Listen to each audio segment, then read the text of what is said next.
Assalamualaikum warahmatullahi wabarakatuh.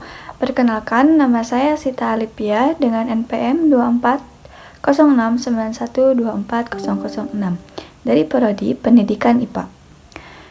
Pada kesempatan kali ini, saya akan mempresentasikan materi tentang manajemen pendidik. Materi ini membahas bagaimana pengelolaan tenaga pendidik dilakukan agar tujuan pendidikan bisa tercapai secara efektif dan efisien. Manajemen pendidik adalah bagian penting dari manajemen pendidikan. Secara keseluruhan, fokusnya adalah bagaimana tenaga pendidik, yaitu guru, dosen, dan instruktur dikelola mulai dari rekrutmen, pembinaan, hingga evaluasi. Dengan manajemen yang baik, pendidik dapat bekerja lebih profesional dan hasil pembelajaran pun akan meningkat. Yang selanjutnya, pengertian manajemen pendidik.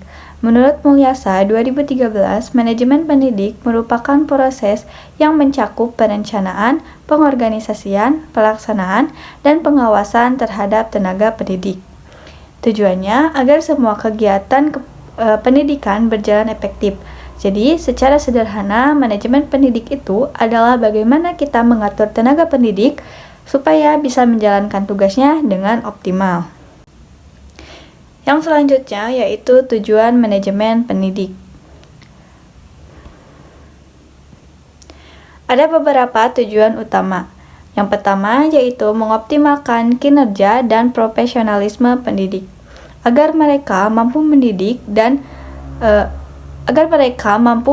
dengan kualitas terbaik. Yang kedua yaitu menjamin pemerataan pendidik, supaya tidak ada daerah atau lembaga yang kekurangan guru.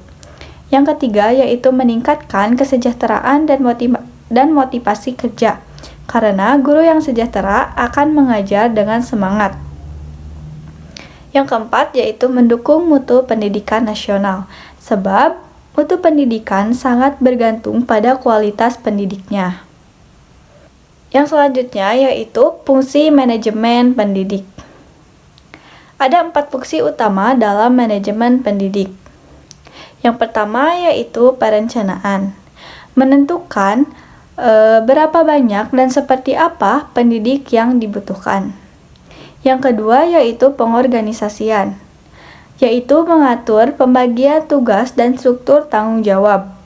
Yang ketiga yaitu pelaksanaan, menggerakkan tenaga pendidik agar melaksanakan tugas sesuai peran.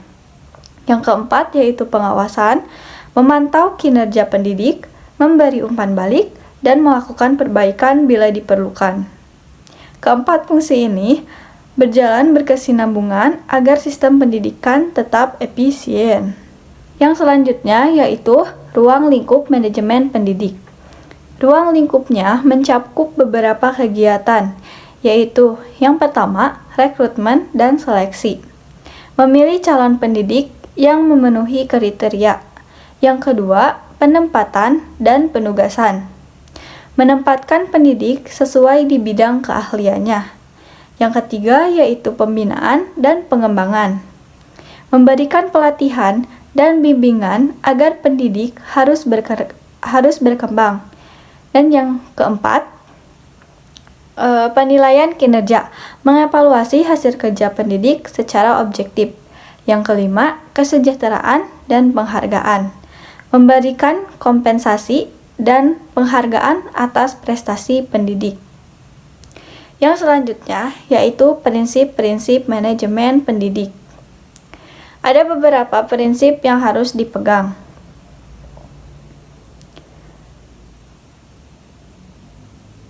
yaitu keadilan dan objektivitas, supaya semua pendidik diperlakukan sama tanpa diskriminasi. Yang selanjutnya, transparansi dan akuntabilitas. Artinya, setiap keputusan harus terbuka dan bisa dipertanggungjawabkan. Yang selanjutnya, profesionalisme. Menuntut pendidik dan pengelola bertindak sesuai kode etik. Yang selanjutnya yaitu pengembangan berkelanjutan. Karena pendidik harus terus belajar dan beradaptasi. Dan yang terakhir yaitu keseimbangan hak dan tanggung jawab agar tercipta hubungan kerja yang sehat. Yang selanjutnya yaitu perencanaan pendidik. Perencanaan menjadi langkah awal yang sangat penting. Dalam tahap ini, lembaga pendidikan menganalisis kebutuhan tenaga pendidik berdasarkan yang pertama, jumlah peserta didik yang harus dilayani. Yang kedua, bidang studi atau keahlian yang dibutuhkan. Ketiga, kualifikasi akademik dan sertifikasi yang dimiliki pendidik, serta rasio ideal antara guru dan siswa. Dengan perencanaan yang matang, kekurangan atau kelebihan tenaga pendidik bisa dihindari. Yang selanjutnya yaitu pengembangan dan pembinaan pendidik. Pengembangan dilakukan agar pendidik selalu relevan dengan perkembangan zaman. Bentuknya antara lain. Yang pertama, pelatihan dan workshop untuk meningkatkan kompetensi. Yang kedua, sertifikasi agar pendidik diakui secara profesional. Yang ketiga, supervisi akademik untuk memberi bimbingan langsung dalam proses mengajar.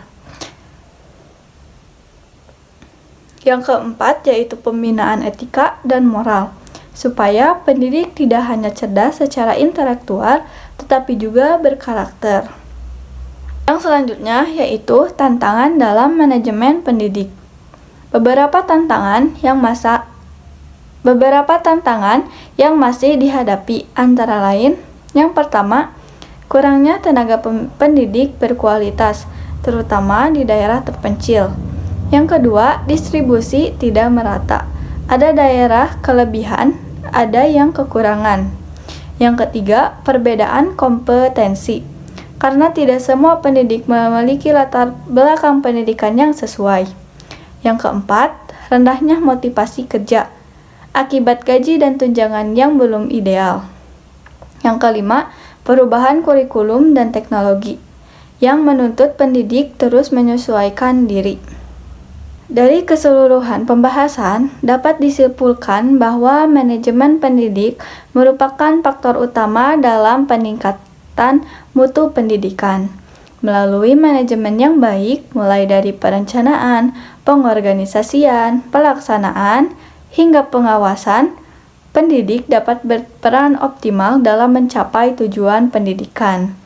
Keberhasilan manajemen pendidik sangat bergantung pada profesionalisme, kesejahteraan, dan dukungan kebijakan pendidikan yang berkesinambungan.